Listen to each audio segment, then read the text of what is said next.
ಸರ್ಕಾರದ ಆಡಳಿತಕ್ಕೆ ಮೇಜರ್ ಸರ್ಜರಿಗೆ ಈಗ ಮುಹೂರ್ತ ಫಿಕ್ಸ್ ಆಗಿದೆ. ಸರ್ಕಾರಿ ಇಲಾಖೆಗಳಿಗೆ ಮುಂದೆ ಕಾದಿದೆ ಬಿಗ್ ಶಾಕ್. ಸರ್ಕಾರದ ಆಡಳಿತಕ್ಕೆ ಮೇಜರ್ ಸರ್ಜರಿಗೆ ಈಗ ಮುಹೂರ್ತ. ಸರ್ಕಾರಿ ಇಲಾಖೆಗಳಿಗೆ ಮುಂದೆ ಕಾದಿದೆ ಬಿಗ್ ಶಾಕ್. ಇಲಾಖೆಗಳ ವಿಲೀನಕ್ಕೆ ಸಿಎಂ ಡಿಕೆಶಿ ಮಾಸ್ಟರ್ ಪ್ಲಾನ್. ವೆಚ್ಚ ಕಡಿತಕ್ಕೆ ಪ್ರಮುಖ ಇಲಾಖೆಗಳ ವಿಲೀನ ಫಿಕ್ಸ್. ಆಡಳಿತದಲ್ಲಿ ದಕ್ಷತೆಯನ್ನ ತರಲು ಕೆಲ ಇಲಾಖೆಗಳ ವಿಲೀನ. ಕೃಷಿ ಜೊತೆ ತೋಟಗಾರಿಕೆ ಇಲಾಖೆ ವಿಲೀನ ಸಾಧ್ಯತೆ ಇದೆ. ನಗರಾಭಿವೃದ್ಧಿ ಜೊತೆ ಪೌರಾಡಳಿತ ವಿಲೀನ ಸಾಧ್ಯತೆ. ಇಂದಿನ ಸಂಪುಟ ಸಭೆಯಲ್ಲೇ ಮಹತ್ವದ ನಿರ್ಧಾರ. ಇಲಾಖೆಗಳ ಜಪ್ತಿಗೆ ದೇಶಪಾಂಡೆ ಆಯೋಗದ ವರದಿಯೇ ಅಸ್ತ್ರ. ಇನ್ನು ಮುಂದೆ ಎನ್ಆರ್ಐ ಖಾತೆ ಕ್ಲೋಸ್. ಬರ್ತಿದೆ ಹೊಸ ಇಲಾಖೆ. ಹೂಡಿಕೆ ಆಕರ್ಷಿಸಲು ವಿದೇಶಾಂಗ ಹೂಡಿಕೆ ಇಲಾಖೆ.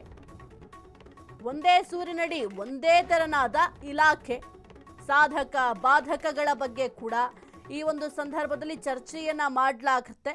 ಯಾಕೆಂತಂದ್ರೆ ಪರಿಶೀಲನೆಯಲ್ಲಿ ಅಧಿಕಾರಿಗಳ ಸಾಧಕ ಬಾಧಕಗಳ ಬಗ್ಗೆ ಕೂಡ ಕೇಳಬೇಕಾಗತ್ತೆ. ಹಾಗಾಗಿ ಇದೆಲ್ಲವನ್ನು ಕೂಡ ಮಾಡಲಾಗುತ್ತೆ. ಒಟ್ಟಿನಲ್ಲಿ ಮಹತ್ವದ ನಿರ್ಧಾರವನ್ನು ತೆಗೆದುಕೊಂಡಿದ್ದಾರೆ. ಇನ್ನು ಬಹಳ ಪ್ರಮುಖವಾಗಿ ಆಡಳಿತ ಯಂತ್ರದಲ್ಲಿ ಒಂದು ದೊಡ್ಡ ಮಟ್ಟದ ಸುಧಾರಣೆಯನ್ನು ಮಾಡಲಿಕ್ಕೆ ಮುಖ್ಯಮಂತ್ರಿಗಳಾಗಿರುವಂತಹ ಡಿಕೆ ಶಿವಕುಮಾರ್ ಅವರು ಈ ಒಂದು ಮಹತ್ವದ ನಿರ್ಧಾರವನ್ನು ತೆಗೆದುಕೊಳ್ಳಿಕ್ಕೆ ಚಿಂತನೆಯನ್ನು ಮಾಡ್ತಾ ಇದ್ದಾರೆ. ಒಂದೇ ಮಾದರಿಯ ಕೆಲಸ ಏನು ಮಾಡುತ್ತೆ ವಿಭಿನ್ನ ಇಲಾಖೆಗಳು, ಅದರ ನಡುವೆ ಸಮನ್ವಯದ ಕೊರತೆ ಇರೋದ್ರಿಂದ ಜೊತೆಗೆ ಆಡಳಿತಾತ್ಮಕ ವಿಳಂಬವನ್ನು ತಪ್ಪಿಸೋದಕ್ಕೆ ಈ ಒಂದು ಪ್ರಮುಖ ನಿರ್ಧಾರವನ್ನ ಕೈಗೊಳ್ಳಲಾಗ್ತಾ ಇದೆ. ಇನ್ನು ಕೃಷಿ ಇಲಾಖೆಯೊಂದಿಗೆ ತೋಟಗಾರಿಕೆ ಮತ್ತು ರೇಷ್ಮೆ ಇಲಾಖೆಗಳನ್ನ ಹಾಗೂ ನಗರಾಭಿವೃದ್ಧಿ ಇಲಾಖೆಯೊಂದಿಗೆ ಇನ್ನು ಪೌರಾಡಳಿತ ನಿರ್ದೇಶನಾಲಯವನ್ನ ವಿಲೀನಗೊಳಿಸುವುದು ಇದರ ಮುಖ್ಯ ಉದ್ದೇಶ ಆಗಿದೆ.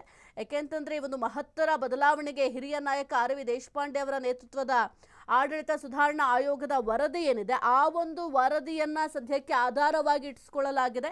ಇದರಿಂದ ಸರ್ಕಾರದ ಅನಗತ್ಯ ಆಡಳಿತಾತ್ಮಕ ವೆಚ್ಚಗಳೇನಿದ್ದಾವೆ ಆ ಎಲ್ಲ ವೆಚ್ಚಗಳು ಕೂಡ ಗಣನೀಯವಾಗಿ ಕಡಿತ ಆಗುತ್ತೆ. ಹಾಗಾಗಿ ಈ ರೀತಿಯಾಗಿ ನಿರ್ಧಾರ ಮಾಡಲಿಕ್ಕೆ ಸದ್ಯಕ್ಕೆ ಒಂದು ಚಿಂತನೆ ಕೂಡ ಮಾಡ್ತಾ ಇದ್ದಾರೆ. ನೋಡಬೇಕಾಗತ್ತೆ ಯಾವ ರೀತಿ ಇದನ್ನು ಕಾರ್ಯಗತ ಮಾಡ್ತಾರೆ ಅಂತ. ಇನ್ನು ಸರ್ಕಾರಿ ಇಲಾಖೆಗಳಿಗೆ ಈಗ ಮೇಜರ್ ಸರ್ಜರಿ ಆಗುತ್ತೆ ಅಂತ ಕೂಡ ಹೇಳಲಾಗ್ತಾರೆ. ಇಂದಿನ ಸಂಪುಟ ಸಭೆ ಏನಿದೆ ಆ ಒಂದು ಸಂಪುಟ ಸಭೆಯಲ್ಲಿ ಈ ಒಂದು ವಿಚಾರಕ್ಕೆ ಸಂಬಂಧಪಟ್ಟಂತೆ ಮಹತ್ವದ ನಿರ್ಧಾರವನ್ನು ಕೂಡ ತೆಗೆದುಕೊಳ್ಳಲಿದ್ದಾರೆ ಸಿಎಂ ಡಿಕೆ ಶಿವಕುಮಾರ್ ಅವರು. ಇದರ ಜೊತೆಗೆ ಈ ಒಂದು ಜಾಗತಿಕ ಮಟ್ಟದಲ್ಲೂ ಕೂಡ ಬಂಡವಾಳವನ್ನು ಆಕರ್ಷಿಸೋದಕ್ಕೂ ಕೂಡ ಪ್ಲಾನ್ ಮಾಡ್ಕೊಂಡಿದ್ದಾರೆ.